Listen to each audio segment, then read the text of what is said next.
2011 में चलती ट्रेन से मुझे कुछ बदमाशों ने, मैं वॉलीबॉल चैंपियन भी रह चुकी हूँ, 2011 में चलती ट्रेन से मुझे बदमाशों ने एक गोल्ड चेन पहनी थी, चलती ट्रेन से मुझे उठा के बाहर फेंक दिया था। लखनऊ से दिल्ली आ रही थी मैं।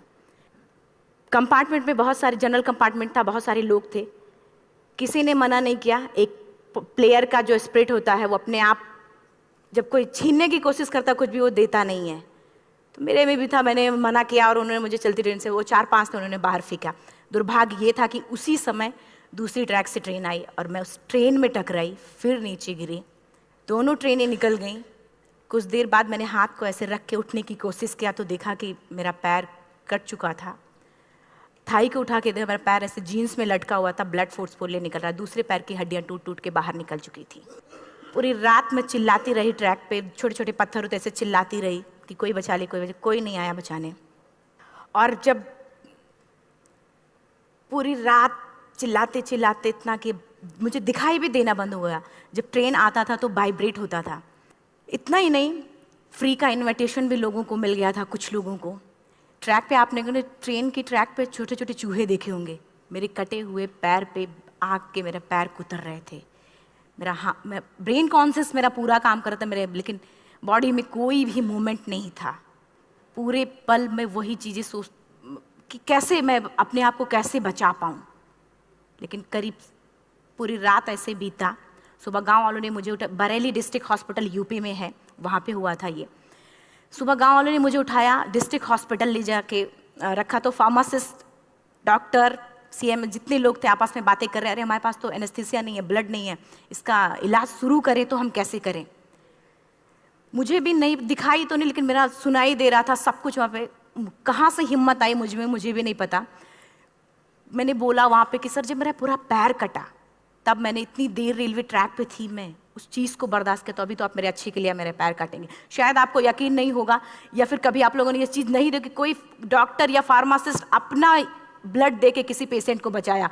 मेरी इस बात को सुनने के बाद वहाँ के डॉक्टर और फार्मासिस्ट दोनों ने एक एक यूनिट ब्लड दिया और मेरे पैर को बिना एनेस्थीसिया अलग कर दिया गया। आज भी मैं उस दर्द को महसूस करती हूँ। जब भी मैं जब बोलती हूँ तब मैं वो चीज़ें महसूस करती हूँ। उसके बाद जब बात मीडिया में आई, लोगों को पता चला कि अरुणिमा नेशनल प्लेयर है, KGMC king George medical college Lucknow में एडमिट करा, लखनऊ से फिर sport minister, AIIMS trauma centre Delhi. तब तक सब ठीक ठाक चल रहा था, प्लेयर होने की वजह से अच्छा ट्रीटमेंट मिलना शुरू हुआ। करीब 4 महीने मैं एम्स में रही। एम्स में रहने के बाद जब मैं थोड़ा ठीक हुई, करीब 25 दिन बाद जब ठीक हुई, न्यूज़पेपर में गोल गोल लिख के आ रहे कि अरुणिमा के पास टिकट नहीं था, अरुणिमा ट्रेन से कूद गई। उसका खंडन किया घर वालों ने, फिर बोला कि अरुणिमा सुसाइड करने गई थी। जिस लड़की का शरीर का एक अंग कट चुका, पूरी जिंदगी का पता नहीं कि व्हील चेयर है, बैसाखी, या पता, यहाँ तक कि मेरे स्पाइन में 3 फ्रैक्चर था, मुझे ये भी नहीं पता था कि मैं बेड से उठ भी पाऊंगी कि नहीं। अंदाजा लगाया जा सकता, सिर्फ अंदाजा लगाया जा सकता है कि उसकी दिलो दिमाग पे क्या चल रहा होगा, उस परिवार की क्या स्थिति रही होगी जब जिस परिवार की एक यंग एज लड़की का इस तरीके का सिचुएशन हुआ हो। फिर भी कहते हैं कि जहाँ चाह होती वहाँ राह मिली जाती है। एम्स के हॉस्पिटल के बेड पे मैंने डिसाइड किया, क्योंकि अपनी बातें हम चिल्ला चिल्ला के करें, वो सिस्टम की इतनी हाई लेवल की बातें हो रही थी कि हम एक मध्यम वर्गीय फैमिली से थे, हम अपनी बातें चिल्ला चिल्ला के कह रहे थे, लेकिन कोई नहीं सुन रहा था। लेकिन कहते हैं मैंने अपने दिल, दिमाग, अंतरात्मा से ये चीज़ सोच लिया कि ठीक है, आज आपका दिन है, जितना चाहो बोल लो, एक दिन तो मेरा दिन आने वाला, मैं प्रूफ कर दूंगी कि मैं क्या हूँ, मैं क्या थी, ये मैं प्रूफ कर दूंगी। हॉस्पिटल के बेड पे डिसाइड किया वॉलीबॉल लाइफ का सबसे टफ गेम करना है, तब मैंने माउंटेनिंग चुना। जब मैंने माउंटेनिंग कहने और करने में बहुत फ़र्क होता है। जब मैंने माउंटेनिंग की बात सोची और लोगों के सामने, सबसे बड़ी चीज़ थी सही गाइडेंस में ट्रेनिंग लेना, दूसरा स्पॉन्सरशिप। इतना बड़ा एक साथ तो मैंने 40 से 50 लाख मैंने वाकई में कभी नहीं देखे थे पहले। मेरे लिए बहुत बड़ी चीज़ थी वो इकट्ठा कर पाना। जब मैंने लोगों के सामने रखा कि मैं माउंटेनिंग करना चाहती हूँ, एवरेस्ट के लिए मुझे ट्राई करना है, हर किसी ने मुझे बोला कि क्या है, पागल हो चुकी हो क्या, तुम्हारा दिमाग खराब हो चुका, तुम कभी नहीं कर सकती माउंटेनिंग। एक पैर आर्टिफिशियल है, दूसरे में रॉड है, और तुम्हारा दिमाग खराब है, स्पाइन में भी फ्रैक्चर है, तुम पागल होगे, चुपचाप कोई नौकरी करो, जीवन यापन करो। क्योंकि लोगों का सबसे बड़ा प्रॉब्लम ये होता, लोग फिजिकल देखते, पैरों को मेरी अंतरात्मा में क्या चल रहा था वो तो किसी को पता ही नहीं था। मुझे लगता है कि आज यहाँ पे मैं भी सुबह से देख रही हूँ, इतने अच्छी अच्छी चीज़ें मैंने सीखी यहाँ पे। बहुत बड़े बड़े स्पीकर को शायद आप लोगों ने भी सुना। आज मैं भी आपको यहाँ पे कि चाहे जितना मोटिवेट करूँ, चाहे जितना चीज़ें मैं बताऊँ, लेकिन मुझे लगता है सबसे बड़ा मोटिवेटर कौन होता? आप खुद। जिस दिन किसी भी लक्ष्य के प्रति आपकी अंतरात्मा जाग गई, आपको कोई नहीं रोक सकता उस लक्ष्य को पाने में। ये मैं किताब से बातें नहीं बोल रही हूँ, ये मैं एक एक पल मैंने ये मैं कोई भी किताब की बातें नहीं, एक एक पल आज जो मेरा 26 साल का एक्सपीरियंस है वो मैं बता रही हूँ सिर्फ आपको। उसके बाद किसी तरीके से मैनेज किया मैंने। भाई साहब, मेरा परिवार मेरा बैकबोन था। परिवार ने मुझे, भाई साहब ने मुझे कहा कि मैडम बछेंद्री पाल जिन्होंने 1984 में एवरेस्ट समिट किया, उनसे मिलते हैं, वो जरूर कुछ ना कुछ करेंगे। हॉस्पिटल से निकलने के बाद मेरे राइट लेग में स्टिचेस लगी थी। मैंने डायरेक्टली घर जाने की बजाय, जब लोग ये सोचते हैं कि मुझे अपना जीवन यापन कैसे करना है, जब लोग ये सोचते हैं कि मुझे अपनी ज़िंदगी के मेरे दिमाग में सिर्फ 2 चीज़ें चल रही थी, मुझे इनका जवाब कैसे देना है और एवरेस्ट समिट कैसे करना है।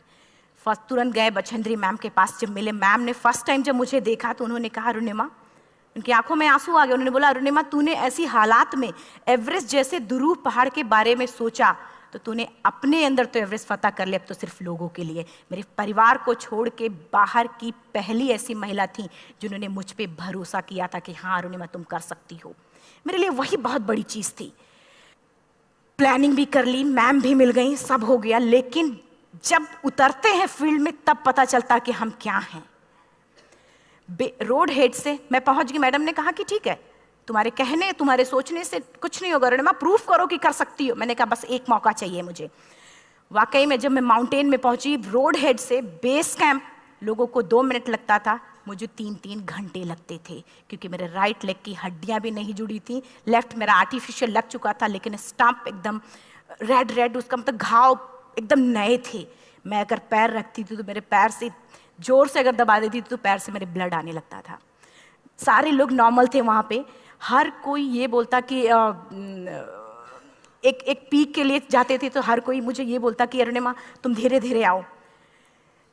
मेरे दिमाग में हर बार यही बात चलती थी कि क्या है, मैंने एवरेस्ट का प्लान किया, मैं इनके बराबर भी नहीं चल पा रही हूँ। खुद से संकल्प लिया कि कोई बात नहीं, एक दिन ऐसा आएगा कि मैं इनसे पहले जाऊंगी। और आपको शायद यकीन ना हो, आने वाले 8 महीने बाद पूरा का पूरा वेट उठा के बेस कैंप से साथ निकलते और टॉप पे पहले पहुंचते। ऐसे करके देखते थे कि अरे ये लोग तो पीछे। खुशी होती थी। उससे भी ज़्यादा मुझे खुशी तब होना शुरू हुआ जब वो सारे लोग आके मुझसे ये पूछते, मैडम खाते क्या हो, बता दो। पैर नहीं है फिर भी कैसे चलते हो। उसके बाद पूरा मुझे स्पॉन्सरशिप मिला। मैं जब एवरेस्ट के लिए गई, मेरे लिए सबसे बड़ा, एवरेस्ट की जर्नी में मेरे सबसे बड़ा चैलेंज यही था कि दूसरे को समझा पाना। मैं नहीं समझा पाती कि भाई मैं कर सकती हूँ।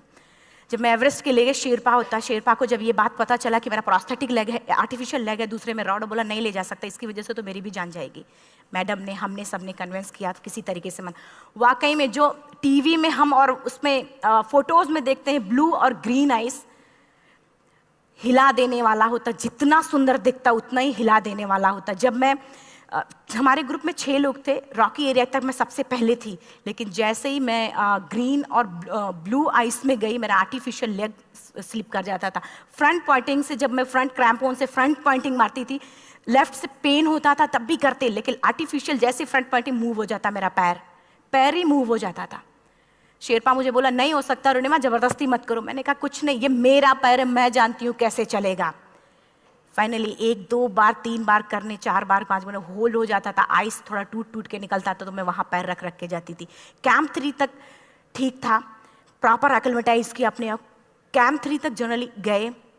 बात जब कैंप 3 के ऊपर की होती है, साउथ कोल समिट, अच्छे माउंटेनियर, अच्छे दिलेर के हौसले धरे के धरे तब रह जाते हैं जब अपनी आंखों के सामने किसी को मरता देखता है, और दिमाग में बात, जब जिसको डिसीजन मेकिंग, और जब दिमाग में बातें जब ये आने लगती हैं कि अरे जिस चीज़ के लिए हम जा रहे हैं उसी चीज़ के लिए आदमी मर रहा है, इसी चीज़ के लोग लिए मर चुके हैं।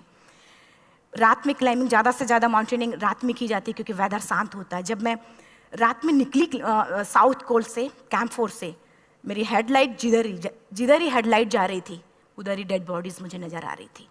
मेरे रोंगटे खड़े हो रहे थे। मुझे समझ में नहीं आ रहा था कि मैं करूं तो क्या करूं। इतना ही नहीं, मैं जिस रोप में थी उसी रोप में जब मैं आगे जा रही हूं और एक बांग्लादेशी, उनका हाथ हल्का हल्का ऐसे हिल रहा, मुंह से आवाज आ रही थी। मैं एक्सप्लेन नहीं कर सकती मुझे कितना डर लग रहा था। बार बार ये बार बार मन में आती, इसका ऑक्सीजन खत्म हुआ है, ये मर चुका है लास्ट सिचुएशन में, और हम कुछ नहीं कर पा रहे हैं, क्या करें। उसके बाद मैंने 10 से 15 मिनट सिर्फ मैं वहां खड़ी रही।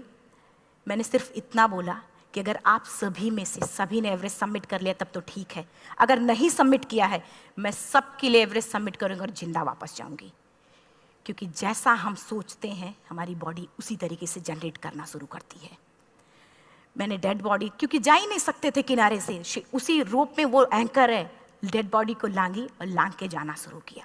हिलेरी स्टेप साउथ समिट के करीब जब मैं खुद पहुंची, मेरे शेरपा ने एक जोर से झटका मुझे दिया कि अरुणिमा वापस चलो, तुम्हारा ऑक्सीजन खत्म हो रहा है। हिलेरी स्टेप के बाद एवरेस्ट समिट है, थोड़ा चलने के बाद एवरेस्ट समिट है। अगर कोई आपसे ये बोले, आप अपने टारगेट के इतने करीब हो, अगर कोई आपसे ये बोले कि अरुणिमा वापस चलो, कैसा लगता है? मैंने भी यही बोला, सर क्या बोल रहे हो आप, मैं नहीं जाऊंगी वापस। बोले अरुणिमा जिंदगी रही, दोबारा ट्राई करना और एवरेस्ट समिट हो जाएगा दोबारा तुम्हारा। मैंने कहा नहीं, ये आप जिंदगी में गोल्ड चांस बार बार नहीं आते, लाइफ में कभी कभी आता है, ये आपके ऊपर आता, आप उसको पकड़ के रखते हो या फिर छोड़ देते हो। मैं अपना गोल्ड चांस कभी नहीं, क्योंकि मैं जान रही थी मुझे स्पॉन्सरशिप बहुत मुश्किल से मिला, एक बार अगर मैं छोड़ देती दोबारा मुझे कभी नहीं मिलता। मैं बहुत अच्छी तरीके से जानती थी। मेरा फाइनली मुझे बछेंद्री मैम ने भी एक बार बात समझाई थी, मेरी माँ ने मुझे एक बात बताया था कि लाइफ में कभी कभी सिचुएशन ऐसी आती है जब सिर्फ आप अकेले होते हो, डिसीजन सिर्फ आपको लेना होता है। जहां पे भी होना, खड़े होकर हल्का सा पीछे मुड़कर देखना और ये सोचना कि आप एक एक कदम चल के यहां तक पहुंचे हो, सिर्फ अपना एक कदम आगे बढ़ाना, तुम देखना कुछ देर बाद तुम टॉप पे होगी। मेरे दिमाग में उनकी बातें वीडियो की तरह चल रही थी और सिर्फ एवरेस्ट का टॉप चल रहा था। मैंने शेरपा को पहले कन्विंस करने की कोशिश की कि भाई चल, कुछ नहीं होगा भाई चल। फाइनली जब वो नहीं माना, मैंने एक कदम आगे बढ़ाया, डिसीजन लिया कि नहीं जाना ही जाना है। आगे बढ़े, करीब 1 से 1.5 घंटे बाद मैं टॉप पे थी। और इतना ही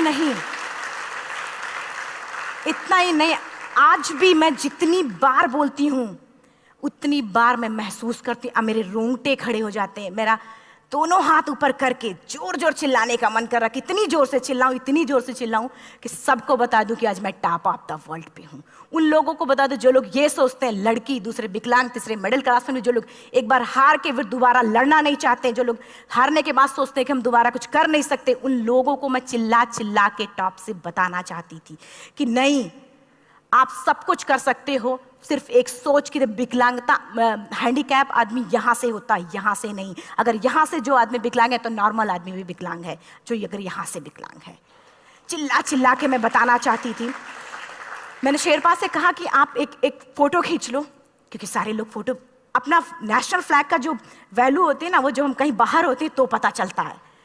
मुझे भी बहुत खुशी हो रही थी, फ्लैग को हग किया और बोला फोटो खींचो। बोला पागल हो गई है, तेरा ऑक्सीजन कभी भी खत्म हो जाएगा, नीचे चल।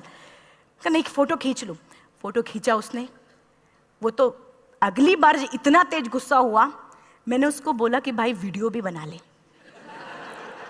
8848 की हाइट पे ऑक्सीजन खत्म हो रहा है, आज हम भी हंस रहे हैं आप लोगों के साथ क्योंकि यहाँ पूरा ऑक्सीजन है। और 8848 की हाइट पे जब मुझे शेरपा, कोई भी शेरपा को बोलेगा भाई वीडियो बना, तो परेशान हो जाएगा, पागल हो चुकी, कि तुम मर जाए, यहाँ मैं जा रहा हूँ नीचे। मैंने कहा नहीं, कुछ नहीं होगा, आप बनाओ वीडियो। किसी तरीके से मन में 4-5 पेयर बैटरी रख के लेके गई कि डिस्पोजल कैमरा, एक अलग कैमरा, कि मतलब एक नहीं काम करेगा तो दूसरा करेगा, प्रॉपर प्लानिंग से। शायद आप लोग भी सोचो कि वाकई में लड़की को इतना बड़ा रिस्क लेने की क्या जरूरत थी, कि जिंदगी कभी भी जा सकती थी इसकी। लेकिन मैंने वो रिस्क लिया क्यों? क्योंकि मैं चाहती थी, कहीं ना कहीं से मेरे भी दिमाग में ये बात आ चुका था कि मैं जिंदा वापस ना जाऊं। मैं चाहती थी कि अगर मैं जिंदा ना जाऊं तो ये वीडियो मेरे इंडिया, शेरपा से मैंने यही बात बोली, ये वीडियो अगर मैं जिंदा नहीं जाती, ये वीडियो मेरे इंडिया पहुंचा देना, मेरे यूथ तक चला जाएगा। क्योंकि मैं चाहती थी कि 11 अप्रैल 2011 को मेरा एक्सीडेंट हुआ, 21 मई 2013 10:55 पे मैं टॉप ऑफ द वर्ल्ड पे थी। ऑलमोस्ट 1 से 2 साल के अंदर कैसे कैसे? यहाँ से मैंने ये चीज़, मैंने कभी भी कामयाब होने के, मेरी वो जिंदगी बन चुकी थी, मेरा जुनून बन चुका था, मेरा पैशन मेरा जिद बन चुका था। वो मेरा सोते उठते बैठते सिर्फ मुझे एवरेस्ट दिखाई जाए। और मुझे लगता है किसी को भी अगर अपना लक्ष्य पाना है, यहाँ से अगर वो पागलपन जब तक नहीं आएगा तब तक नहीं होगा। वो फाइनली उसने वीडियो बनाया।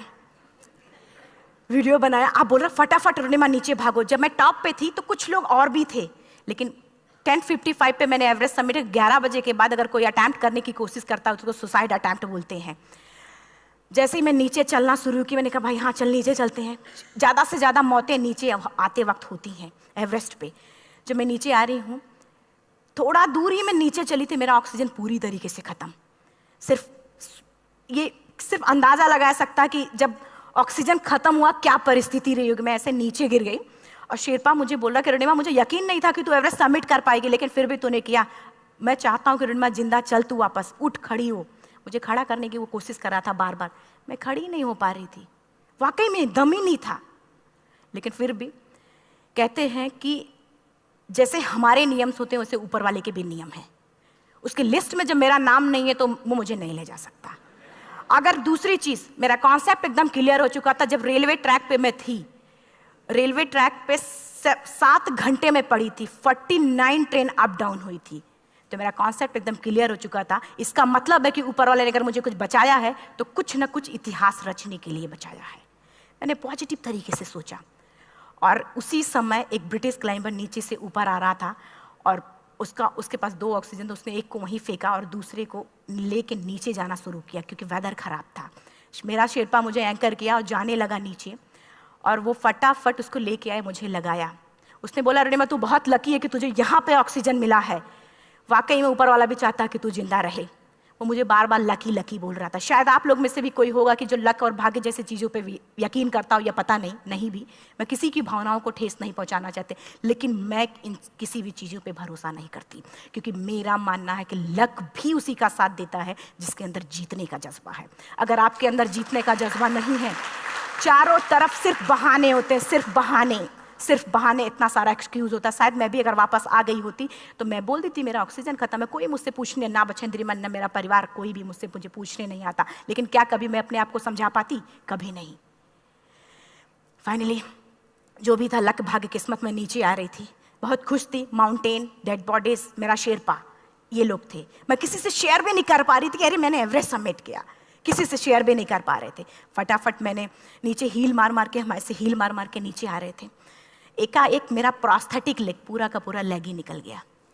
-60 डिग्री तक टेम्परेचर डाउन हो जाता है एवरेस्ट पे। मेरा हाथ वगैरह ये सब ऐसे मूवमेंट, ऐसे मुड़ नहीं रहा था, ब्लड निकलने लगा था, ये सब यहाँ था। मुझे शेरपा से मैं बोल रही हूँ कि ऑलरेडी मेरा पैर कटा हुआ है, अगर दिमाग में ये बात है कि मेरा हाथ भी काटना पड़ेगा, कैसा लगेगा मेरा दिमाग। क्योंकि ये ऐसा मूवमेंट, रेड 3 स्टेज होती हैं। रेड मेरा हो चुका था, रेड, ब्लैक, ब्लू, ब्लैक हो तो काटना पड़ेगा। तो बार बार मैं बोल रही हूँ शेरपा से कि भाई हाथ मेरा कुछ हो रहा है, इसमें मूवमेंट नहीं हो रहा है, यहाँ सबसे ब्लड हो रहा है। बोला अरुणिमा कुछ नहीं, जितना नीचे जाएंगे उतना अच्छा होगा। प्रोस्थेटिक लेग मेरा निकल चुका है, मैं रुकी हूँ, मेरा ऑक्सीजन चल रहा, बड़े मुश्किल से लक भाग्य किस्मत जो भी था मुझे मिला था।